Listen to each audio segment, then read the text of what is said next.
So, boys and girls, it's now time for us to move on ahead with the next question. This is question number 2B, and it is a pretty simple question. ठीक है, 8 mark के लिए पूछा है, पता नहीं क्यों पूछा है 8 मार्क के लिए. ठीक है, बहुत ही आसान क्वेश्चन है. क्वेश्चन बेस्ड है कर्विलिनियर मोशन के ऊपर. ठीक है, आर बार दिया हुआ है. आर बार दिया हुआ है. ठीक है, so we know that if I take the x and the y axis, let's say मैंने एक्स और वाई एक्सिस ले लिया. ठीक है, एक्स एंड वाई एक्सिस, और कोई भी कर्व ले लिया, some random curve I have taken. ठीक है, some random curve I might take. ठीक है, अब इस कर्व के ऊपर जितने सारे पॉइंट्स है, इन पॉइंट्स का कुछ ना कुछ पोजीशन रहेगा. Isn't it? This position this position of a particle along this curve is given by this equation, r bar is equal to. ठीक है, ये जो इक्वेशन है वो इससे दिया हुआ है. सो इसमें जो फर्स्ट पार्ट है जो आई के साथ एसोसिएटेड है, दिस इज योर एक्स. तो अगर एक्स का वैल्यू निकालना रहेगा तो ये इक्वेशन में जाएंगे और टी के जगह पे वैल्यू डाल देंगे, 0 1 2 3 4 जो भी बोला रहेगा वो. ठीक है, उसी तरह ये जो सेकंड पार्ट है ये है y. So we know that r bar is given by x i plus y j. So x का वैल्यू हो जाएगा 3t क्यूब. सो ये कर्व जो जो हमारा है वो ओरिजिन से पास हो जाएगा at time t equal to 0. X and y, x का वैल्यू क्या है? 3t cube minus 4t square है. ठीक है, तो तुमने t की जगह पे 0 डाल दिया तो x का वैल्यू 0 आ जाएगा. And y is going to be how much? y is given to us 0.5 t raised to 4. 0.5 t raised to 4. ठीक है, तो ये x और y का वैल्यूज हमको दिया है. Got it? t के जगह पे 0 डालो, x और y दोनों का वैल्यू 0 0 आएगा. वहां से मुझे पता चल रहा है कि ये जो ग्राफ है, ये जो कर्व है, ये ओरिजिन से पास होना चाहिए. Of course this is not required in the question, diagram बनाने का जरूरत नहीं है, सिर्फ रूल मालूम होना चाहिए. x और y दिया है. अब मुझे पता है vx, velocity in the x direction, is given by dx upon dt, and vy will be simply given by dy upon dt. तो बस क्या है, डिफरेंशिएट कर दो. ठीक है, d by dt of x which is 3t cube minus of 4t square. So what's the derivative of 3t cube minus 4t square? 3 constant, t cube का derivative 3t square. So 3 into 3t square minus 4 into t square का derivative 2t हो जाएगा. मतलब ये simplify होकर बन जाएगा 9t square minus of 8t metres per second. ये जो लिखा था ये मीटर में है, मैंने यूनिट्स नहीं लिखा है, but you have to understand. Okay, this is in metres. उसी तरह अब मैं फाइंड करूंगा, I now find v y. ठीक है, सेम लॉजिक से. सो ये बन जाएगा d by d T of y which is 0.5 into t raise to 4. तो 0.5 multiplies with t raise to 4 का डेरिवेटिव कितना हो जाएगा? 4t क्यूब हो जाएगा. सो 4 इंटू 5 इज 20, तो ये 2t क्यूब हो जाएगा. 2t cube unit metres per second. तो vx और vy पता चल गया है मुझको. ठीक है, सो कोई भी पार्टिकल तुम ले लो. ठीक है, जहां पे t का वैल्यू लेट से 4 सेकंड तक क्वेश्चन में बोला है, calculate velocity and acceleration at t equal to 4 second. तो let us say the particle is somewhere here. ये है हमारा वेलोसिटी वेक्टर. ठीक है, this is at t equal to 4. This is the point where t is equal to 4 second. तो x और y का वैल्यू कुछ रहेगा. ठीक है, अब इसी को अगर मैंने आगे एक्सटेंड कर दिया लाइक दिस, मैंने आगे एक्सटेंड कर दिया, तो ये जाके कहीं ना कहीं पे इंटरसेक्ट करेगा एक्स एक्सिस के साथ, वहां पे हो जाएगा हमारा थीटा. ठीक है, तो अगर ये थीटा मुझे फाइंड करना है तो मुझे वेलोसिटी वेक्टर मिल गया. देखो, वी एक्स और वी वाई मिल गया. अब मुझे बस वी एक्स और वी वाई फाइंड करना है at T is equal to 4. So therefore at T is equal to 4 seconds, v x is going to be 9 into t के जगह पे 4, टी के जगह पे 4. ठीक है, सो 9 इंटू 4 का स्क्वायर तो 16, 16 144 होता है, but let's make use of calculator. So 9 into 4 square minus 8 4 32, so that's coming 112 metre per second. ठीक है, आंसर इज पॉजिटिव, तो राइट डायरेक्शन में जाएगा. सो ये वी एक्स हो गया राइट डायरेक्शन में जाता हुआ. ठीक है, ये हो गया हमारा v x, it is going in the right direction. तो यहाँ पे वी एक्स लिखा हुआ है देखो, और ये हो जाएगा वी वाई.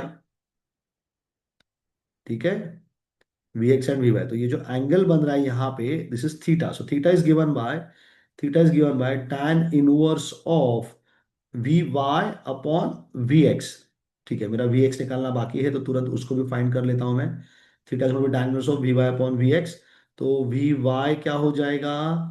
वी वाई हो जाएगा 2 × t का cube, so that's 4, isn't it? 4 seconds, 4 cube. So v y would come out to be 4 का क्यूब, दैट्स 16 × 4, 64। ठीक है, सो 4 cube multiplies with 2। So the answer is going to come 128 meters per second. ठीक है, so tan inverse of Vy, which is 128 upon Vx, that's 112. So shift tan inverse of, keep the calculator in degree mode, 112. So answer is coming 48.814, 48.814 degrees. तो इसका मतलब है total velocity v जो रहेगा, it is given by Vx square plus Vy square. That should give me 112 square plus 128 square. तो total velocity कितना आएगा?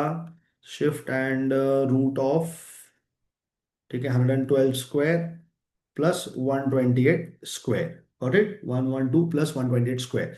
तो ये आंसर मुझे मिला 16 √113, और I can say 170.08। Right, 170 meters per second, inclined at an angle of how much?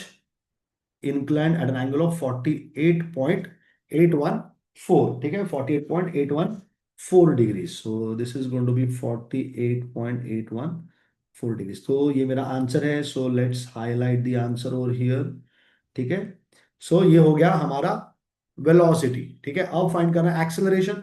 तो जो एक्सेलरेशन फाइंड करना है उसके लिए मैं वी एक्स और वी वाई का जो मेरा रिलेशन है, उन्हीं को आगे मुझे डिफरेंशिएट करना है, isn't it? So this was Vx, this was Vx, and this was Vy, because I know Ax is given by dVx upon dt, and Ay is given by dVy upon dt, isn't it? So therefore I can say Ax would become equal to d by dt of Vx, जो कि हमारा था 90 square minus 80, boys and girls, 90 square minus of 8t। तो differentiate कर दो इसको भी। सो 9 constant है, टी स्क्वायर का डेरिवेटिव 2t हो जाएगा, माइनस 8, टी का डेरिवेटिव 1 हो जाएगा। So this comes out to be 18t minus 8 metres per second square. उसी तरह ए वाई भी निकाल लो। So that's D by D T of we Y, which came out to be how much? 2t cube, isn't it? So just right over here, this is 2t cube. So 2 is constant, T cube का derivative कितना हो जाएगा? 3t square. So it comes out to be 6t square metres per second square. So A X और A Y दोनों मिल गया मुझको। ठीक है, सो ए एक्स और ए वाई का वैल्यू अब निकालेंगे टी इज इक्वल टू 4 पे। So A X is going to be 18 into, तो टी का वैल्यू कितना है? टी का वैल्यू है 4। ठीक है, minus of 8। So this would come out to be 18 times 4 minus 8, 18 times 4 minus 8, so that's coming 64 metre per second square. और A Y का वैल्यू क्या हो जाएगा? This is at T is equal to 4 seconds, क्योंकि question में पूछा गया है हमको। ठीक है, ए एक्स का वैल्यू और ए वाई का वैल्यू हाईलाइट कर दो। ठीक है, सो ए वाई का वैल्यू कितना हो जाएगा? 6 × t square. So 6 × t 4 square, that 6 × 16, that's 96। Yes, it is 96 metres per second square. तो अब मैं टोटल एक्सेलरेशन निकालूंगा। It is root of A X square plus A Y square. So all the question lengthy है, but what I feel is this is a pretty simple question, सिर्फ differentiate करके answer निकालना था। ठीक है, so it is 64 square plus 96 का भी square, it comes out to be 32 √13, which is actually 115.37। So 115.4 लिख देता हूं मैं, 115.4 मीटर पर सेकेंड स्क्वायर। और अगर इसका भी हमको थीटा निकालें, तो थीटा नहीं लिखेंगे, फाई लिख देंगे इसका। फाई ये बन जाएगा tan inverse of A Y upon A X. So that gives me tan inverse of, shift and tan inverse A Y का वैल्यू कितना हो जाएगा? ए वाई 96 है, divided by A X is 64, bracket close. Answer comes 56.64, yes 56.3099। तो 56.31 degrees लिख देता हूं मैं, 56.31 डिग्रीज।